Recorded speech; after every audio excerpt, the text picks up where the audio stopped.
सुजाता देवी के 3 बेटे और 3 बहुएं थी। 2 बहुएं रेखा और उमा अमीर घर से आई थीं, जबकि सबसे छोटी बहू कोमल गरीब घर की थी। इसीलिए सुजाता देवी अपनी दोनों बहू रेखा और उमा के साथ ज्यादा अच्छा व्यवहार करती थी, पर अपनी छोटी बहू कोमल को वो कुछ नहीं समझती थी। इसीलिए रेखा और उमा भी अपनी देवरानी कोमल की हर समय इंसल्ट ही करती रहती थी। माँ जी देखिए ना, कोमल तो बिल्कुल गरीबों वाली हरकतें करती है। दाल में घी ऐसे डाला है मानो उबली हुई दाल ही हो बिना तड़के की। और रोटी तो देखिए माँ जी, रोटी में घी भी नहीं लगाया, सूखी रोटी आगे रख दी। कोमल इधर आ, मैं तुझे अभी बताती हूँ। अरे तू गरीब घर से आई है तो तू हमें भी गरीब समझने लगी है क्या? जब घर में किसी चीज की कोई कमी नहीं है तो तू इतनी कंजूसी क्यों करती है? हाँ, आज तूने खाने में देसी घी क्यों नहीं डाला? माँ जी देसी घी खत्म हो गया है, जो था वो मैंने यूज कर लिया। माँ जी अभी 2 दिन पहले ही तो देसी घी आया था, इतनी जल्दी इसने खत्म भी कर दिया। कहीं ये देसी घी खुद तो नहीं खा जाती? क्योंकि इसने मायके में तो कभी देसी घी खाया ही नहीं होगा। नहीं माँ जी, घी तो रखा था, पर कल रेखा भाभी और उमा भाभी ने मुझे पिन्नियां बनाने के लिए बोला था, तो सारा घी पिन्नियां बनाने में ही लग गया। अरे अब तू मेरी बहुओं के खाने पर भी नजर लगाएगी? तेरी इतनी हिम्मत?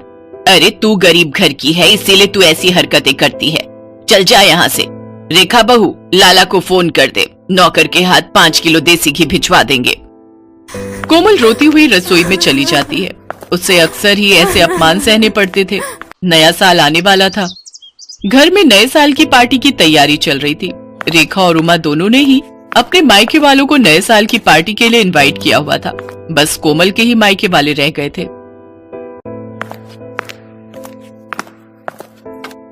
माँ जी हमने अपने अपने घर में तो सबको बोल दिया है नए साल पर आने के लिए, पर कोमल के घर वालों को बोलना भी रह गया है। कैसे करना है फिर? अरे छोड़ो ना, उन भिखारियों को बुलाने की क्या जरूरत है। पार्टी में तुम दोनों के घर से सब लोग आ जाएंगे। अब तुम्हारे मायके वालों में और कोमल के मायके वालों में बहुत फर्क है। नहीं माँ जी, ऐसा मत कीजिए। मैं तो कहती हूँ इसके मायके वालों को बुला ही लेते हैं। सबके सामने उनका ऐसा अपमान करेंगे कि ये हमेशा याद रखेंगी। कान इधर लाइए, मैं आप सबको समझाती हूँ। रेखा और उमा अपनी सास के साथ मिलकर कोमल के मायके वालों को अपमानित करने की योजना बनाती हैं। बहू, घर में नए साल की पार्टी है। रेखा और उमा के मायके वाले भी आ रहे हैं, तो मैं चाहती हूँ कि तुम भी अपने मायके वालों को न्योता दे दो। इस बार नया साल हम सब मिलकर मनाएंगे। जी माँ जी, मैं फोन कर देती हूँ।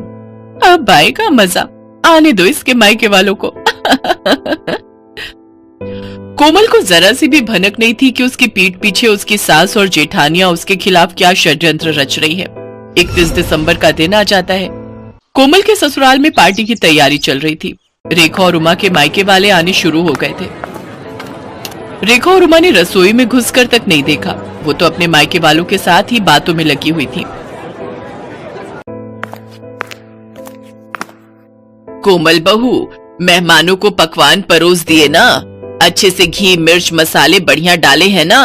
कोई कंजूसी मत करना। मेहमान खुश होकर जाने चाहिए। और तुम्हारे माता पिता भाई बहन सब कहाँ रह गए? बड़ी देर कर दी उन्होंने आने में। वो लोग भी समय पर आ जाते तो पार्टी का मजा ले लेते। जी माँ जी, मैंने सबको खाना परोस दिया है और वो मम्मी से मेरी बात हुई थी, बस पहुंचने वाले हैं। तभी कोमल के मम्मी पापा और भाई बहन आ जाते हैं।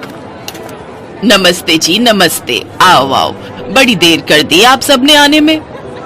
आज 31 दिसंबर की वजह से बहुत भीड़ थी। ऑटो भी नहीं मिल रहा था। बड़ी मुश्किल से ऑटो मिला तो हम पहुंचे हैं। हाँ हाँ, मैं तो भूल ही गई थी। वो रेखा बहू और उमा बहू के घर वाले गाड़ी से आए हैं ना, तो मुझे आप लोगों का ध्यान ही नहीं रहा कि आप लोगों के पास तो गाड़ी ही नहीं है। और आप लोगों की तो इतनी हैसियत भी नहीं है कि गाड़ी खरीद सको। खैर छोड़ो, आओ आप सबको रेखा बहू और उमा बहू के घर वालों से मिलवाती हूँ। समधन जी, ये कुछ मिठाई लाए थे नए साल के आने की खुशी में। रख दीजिए। वैसे हमारे घर तो वो बड़ी दुकान है ना जो बाजार में है, वहीं से शुद्ध घी की मिठाई आती है। देखते हैं, अगर हमने नहीं खाई तो घर के नौकरों को दे देंगे, उनका भी तो नया साल है। कोमल सब सुन और समझ रही थी। वो अब तक ये जान चुकी थी कि उसके मायके वालों का बहुत अपमान हो रहा है, पर वो उस समय चुप रही। कोमल के जेठ जेठानी अपने अपने घर वालों की आवभगत में व्यस्त हो गए। सूरज ये सब देख रहा था। कोमल, अपने मम्मी पापा के लिए भी प्लेट लगा दो, सब लोग खाना खा रहे हैं। तुषार, ज्योति, चलो तुम लोग भी खाना खा लो, चलो। जी हाँ, बस मैं लगा ही रही हूँ। मम्मी पापा, तुषार, ज्योति, आओ बैठो, मैं आप सबको भी खाना परोस देती हूँ। कोमल जैसे ही खाना लेने रसोई में जाती है, वो देखती है सारे बर्तन खाली थे, उसमें खाना था ही नहीं। कोमल घबरा जाती है। अरे, बर्तनों में तो खाना ही नहीं है, मैंने तो बहुत सारा खाना बनाया था। क्या हुआ कोमल, तुम परेशान क्यों? अपने घर वालों के लिए खाना लगाओ। अच्छा नहीं लगता वो सब ऐसे ही बैठे हुए हैं। क्या खाना लगाऊं? खाना तो बचा ही नहीं है। मैंने इतने सारे पकवान बनाए थे, बल्कि ज्यादा ही बनाए थे।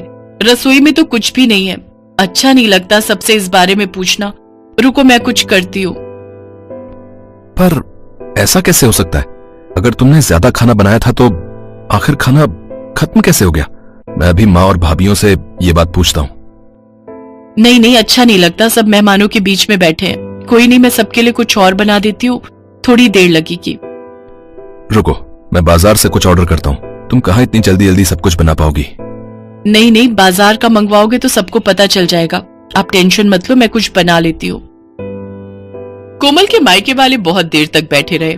कोमल सूरज को कुछ मंगवाने के लिए भी मना कर रही थी, क्योंकि उसके मम्मी पापा वगैरह को तो ये बात पता थी कि कोमल ने सारा खाना घर पर ही बनाया है। कोमल अपने मम्मी पापा का सम्मान रखने के लिए जल्दी जल्दी पूड़ियां और साथ में आलू की सब्जी बनाने लगी। तभी उसकी सास और दोनों जेठानी रसोई में आ गई। अरे कोमल, तुम ये पूड़ियां क्यों तल रही हो? इतना सारा खाना तो बचा हुआ है। अरे भाभी, आप समझते क्यों नहीं हो? कोमल अपने मम्मी पापा, अपने भाई बहनों को गरम गरम खाना खिलाना चाहती है। इसने हमारे घर वालों को तो ठंडा खाना खिला दिया, अब अपने घर वालों को बढ़िया पकवान खिलाना चाहती है। इसके घर वालों ने कभी ऐसा बढ़िया खाना खाया नहीं होगा ना, तभी ये ऐसा कर रही है। जब इतना खाना पड़ा था तो ये सब बनाने की क्या जरूरत थी बहू? ये देखो कितना सारा खाना बचा हुआ है। ये थोड़ी है कि हम अच्छे खासे पैसे वाले हैं तो खाने की बर्बादी करें। माँ जी, थोड़ी देर पहले तक ये खाना नहीं था। रसोई में सारे बर्तन खाली थे। मुझे नहीं पता था कि भाभीियों ने सारा खाना कमरे में रखा हुआ है। मुझे सब समझ आ गया है माँ जी। मैं चाहे जितना मर्जी आप लोगों के लिए कर लूं, पर आप लोग जानबूझकर मुझे अपमानित करना हमेशा से ही चाहते हो। कमरे में मेरे मम्मी पापा और मेरे भाई बहन बैठे हुए हैं। अब मेरा मन नहीं है कि मैं इस घर में रुकूं। मैं उन लोगों के साथ अपने घर जा रही हूँ, अपनी माँ के घर। मुझे तो ऐसा लगता है कि यहाँ पर कोई मेरा अपना है ही नहीं। सूरज जी, मैं यहाँ नहीं रुक सकती। जहाँ इज्जत नहीं हो वहां से चले जाना ही अच्छा है। रुको कोमल, तुम अकेली नहीं जाओगी, मैं भी तुम्हारे साथ चलूंगा। अब हम यहाँ रहेंगे ही नहीं। जहाँ मेरी पत्नी की इज्जत नहीं, वहां मैं भी नहीं रह सकता। मैं भी कब से अपने आप को रोक कर बैठा था। अरे सूरज, ऐसा नहीं कहते। कोई बात नहीं, छोटी छोटी बातें होती रहती हैं। कोमल, गुस्सा थूक दो। और माँ, आप सब भी नए साल के दिन इस तरह की हरकतें करके घर में क्यों सबका मूड खराब कर रहे हो? कोमल, शांत हो जाओ, अभी मेहमान चले जाएंगे, उसके बाद हम कल बात करेंगे। कोमल की सास और जेठानियां यही सोच रही थी कि शायद उन्होंने कुछ ज्यादा ही गलत कर दिया, पर अब बहुत देर हो चुकी थी। सूरज और कोमल ने अलग रहने का फैसला कर लिया और कुछ ही दिनों बाद वे दोनों अलग रहने चले गए। कोमल की सास और जेठानियों को बाद में खुद पर पछतावा होने लगा, क्योंकि कोमल के रहते उन्हें कोई काम ही नहीं करना पड़ता था। पर कोमल के जाने के बाद उनके सिर पर घर की सारी जिम्मेदारी आ गई और उन्होंने कोमल जैसी अच्छे स्वभाव वाली बहू का साथ खो दिया। कोमल अपने पति सूरज के साथ अपने छोटे से घर में सुकून से नए साल में नई जिंदगी की शुरुआत करती है।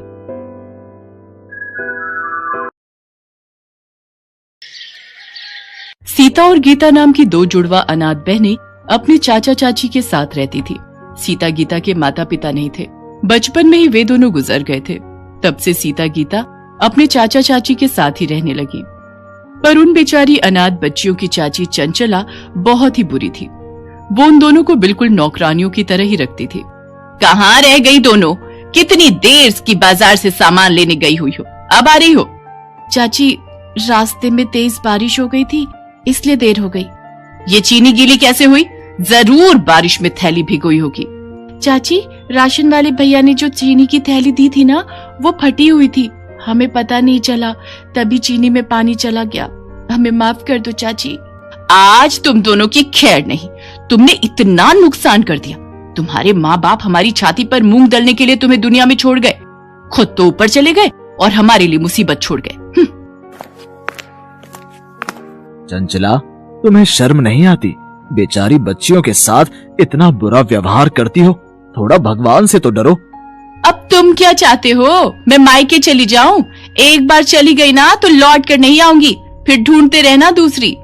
चंचला सीता गीता पर हमेशा ही हाथ उठाती रहती थी, जिस कारण वे दोनों बच्चियां रात के अंधेरे में सुबक सुबक कर रोती थी। एक रात दोनों ने घर छोड़ने का विचार किया। गीता, हम यहाँ नहीं रुकेंगे, चाची बहुत मारती है। हाँ हाँ सीता, तू ठीक कह रही है, हम कहीं दूर चले जाएंगे।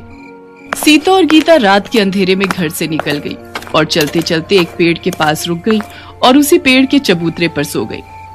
अगली सुबह उनकी आंख खुली तो उन्होंने देखा सड़क पर लोग गुजर रहे हैं। बहुत से ठेले वाले वहां पर खड़े हैं। सीता, बहुत भूख लगी है, चल हम कुछ खाते हैं। पर गीता, हमारे पास पैसे नहीं है, बिना पैसों के हमें कोई भी खाने को कुछ नहीं देगा। एक बार पूछते हैं ना, शायद कोई दे दे। ठीक है, चला। भैया, आपके ठेले से कुछ खाने को दे दो, बहुत भूख लगी है। तुम दोनों के पास पैसे हैं? अरे देखो देखो, दोनों बहनें एक शक्ल की हैं, लगता है जुड़वा है। हाँ बिल्कुल, और लगता है दोनों अनाथ हैं। भैया, पैसे तो हमारे पास नहीं है। तो मुफ्त में तुम्हें क्या मिलेगा? पैसे लाओ तभी कुछ खाने को मिलेगा। ठेले वाला अभी दोनों को डांट ही रहा था कि तभी एक व्यक्ति वहां आता है। भीमा, इन बच्चियों को एक एक पराठा बना कर दे, मैं पैसे दे दूंगा। शुक्रिया अंकल। तुम दोनों कौन हो बेटा? अंकल, मेरा नाम सीता है और ये मेरी छोटी बहन गीता। हमारी चाची हमें बहुत मारती थी, इसलिए हमने घर छोड़ दिया। तुम्हारे माता पिता कहाँ हैं बच्चों? हमारे माँ बापू नहीं है अंकल, हम बचपन से ही अपने चाचा चाची के साथ रहते हैं। अच्छा अच्छा अच्छा, तो ये बात है। अच्छा भीमा, तेरे पास अभी नूडल्स के कितने पैकेट बचे हैं? 20 पैकेट और दे जाओ। बच्चों आओ, तुम मेरे साथ ऑटो रिक्शा में बैठ जाओ, ऐसे अकेले घूमना तुम्हारे लिए ठीक नहीं है बेटा। सीता और गीता उस व्यक्ति के साथ ऑटो में बैठ जाती है। उस व्यक्ति का नाम राजेश था। वो अपनी पत्नी के साथ मिलकर घर पर नूडल्स बनाने का काम करता था और नूडल्स के पैकेट बाजार में ठेले और रेस्टोरेंट वालों को सप्लाई करता था। सीता और गीता राजेश के साथ बातें कर रही थी, तभी राजेश के सीने में दर्द उठने लगा। क्या हुआ अंकल, आप ठीक तो हो? लगता है इनके दिल में दर्द उठा है, हमें इन्हें हॉस्पिटल ले जाना पड़ेगा। तो चलो अंकल, जल्दी से इन अंकल को हॉस्पिटल ले चलो। सीता गीता ऑटो वाले के साथ राजेश को हॉस्पिटल लेकर जाती हैं। ऑटो वाला राजेश को जानता था। वो राजेश की पत्नी को फोन करता है। वो भी तुरंत हॉस्पिटल पहुंचती है। कुछ घंटों के बाद राजेश को होश आता है। राजेश को डॉक्टर हार्ट में दिक्कत बताते हैं। राजेश सीता और गीता को पत्नी से मिलवाता है। अब कैसा लग रहा है जी? मैं ठीक हूँ संध्या, चिंता मत करो, ये सब तो जीवन में चलता ही रहता है। बाकी इन बच्चियों से मिलो, ये सीता गीता है। इधर आओ बेटा। ये दोनों बच्चियां तो देखने में बिल्कुल एक सी शक्ल की हैं। तुम दोनों जुड़वा हो? जी आंटी, मेरा नाम सीता है और ये गीता। अगले दिन डॉक्टर राजेश को छुट्टी दे देते हैं, पर पूरा आराम करने के लिए कहते हैं। राजेश को अपने काम की चिंता थी। वो परेशान था कि काम कैसे होगा। संध्या, माल बनाना, ले जाना, सब दुकानों पर डिलीवरी करना, ये सारे काम कैसे होंगे? सुनो, आपकी तबीयत पहले जरूरी है। पहले ठीक हो जाओ, तब तक हम जैसे तैसे गुजारा कर ही लेंगे। अंकल, आप चिंता मत करो, हम आंटी के साथ हैं, हम आपके काम को रुकने नहीं देंगे। सीता बिल्कुल ठीक कह रही है। अंकल आप आराम करो, हम आंटी के साथ आपके नूडल्स के ऑर्डर को पूरा करेंगे। और फिर ऐसा ही हुआ। संध्या नूडल्स बनाती और संध्या सीता और गीता के साथ दुकानों और ठेलों पर नूडल्स के ऑर्डर डिलीवर करने के लिए जाने लगी। एक दिन सीता संध्या से बोली, आंटी, जब हम नूडल्स के पैकेट तैयार कर सकते हैं तो क्यों ना हम अपना ही नूडल्स का एक स्टॉल खोलें। इससे कमाई ज्यादा होगी और हमारे खुद के बनाए हुए तरह तरह के नूडल्स बेचकर अच्छी कमाई कर सकते हैं हम। ये आइडिया तो हमारे दिमाग में कभी आया ही नहीं। कह तो तुम ठीक रही हो राजेश, मैं सोच रही हूँ सीता और गीता ठीक कह रही हैं। हम खुद के नूडल्स का स्टॉल खोलते हैं ना, शायद हमारी कमाई अच्छी हो जाए। ठीक है संध्या, पर बहुत मेहनत लगेगी। तुम्हें सुबह उठकर सारी तैयारी करनी पड़ेगी। स्टॉल पर सारा दिन खड़े होकर नूडल्स बेचने होंगे। क्या तुम ये कर पाओगी? मुझे बस आपका साथ चाहिए, और फिर मेरे साथ सीता और गीता जैसी इतनी प्यारी प्यारी बच्चियां भी तो हैं। और फिर संध्या ने सीता और गीता के साथ मिलकर अपने ही बनाए नूडल्स को तैयार करके बेचने के लिए एक स्टॉल किराए पर ले लिया। सीता और गीता जुड़वा बहनें थीं। लोग जब उन दोनों को स्टॉल पर संध्या के साथ नूडल्स बनाते देखते तो आश्चर्यचकित होते, और वो स्पेशली उनके स्टॉल पर नूडल्स खाने जरूर आते। धीरे धीरे ग्राहक उनके स्टॉल पर बढ़ने लगे और संध्या के नूडल्स स्टॉल की अच्छी कमाई होने लगी। संध्या, सीता और गीता दोनों बच्चियां मेरे लिए बहुत भाग्यशाली बनकर आई हैं। सचमुच तुम दोनों बच्चियां मेरे लिए बहुत लकी हो। राजेश की तबीयत में सुधार आ जाता है। अब वो नूडल्स के पैकेट की सप्लाई के साथ साथ अपने स्टॉल पर भी नूडल्स बनाने में संध्या और सीता गीता की मदद करने लगा, और वो सफलता को छूने लगा। एक दिन सीता गीता के चाचा ने उन्हें नूडल्स स्टॉल पर देख लिया। सीता, गीता, मैंने तुम दोनों को बहुत ढूंढा। मेरी बच्चियों, तुम घर छोड़कर क्यों चली गई? चाचा, हम चाची से मिले और दुख नहीं झेल सकती थी, इसलिए हमने घर छोड़ दिया। और चाचा, अब तो हमें माता पिता के रूप में अंकल आंटी भी मिल गए हैं। अब हम इन्हें छोड़कर कहीं नहीं जाएंगे। अब यही हमारे लिए सब कुछ है। सीता गीता की ये बात सुनकर राजेश और संध्या उन्हें गले लगा लेते हैं।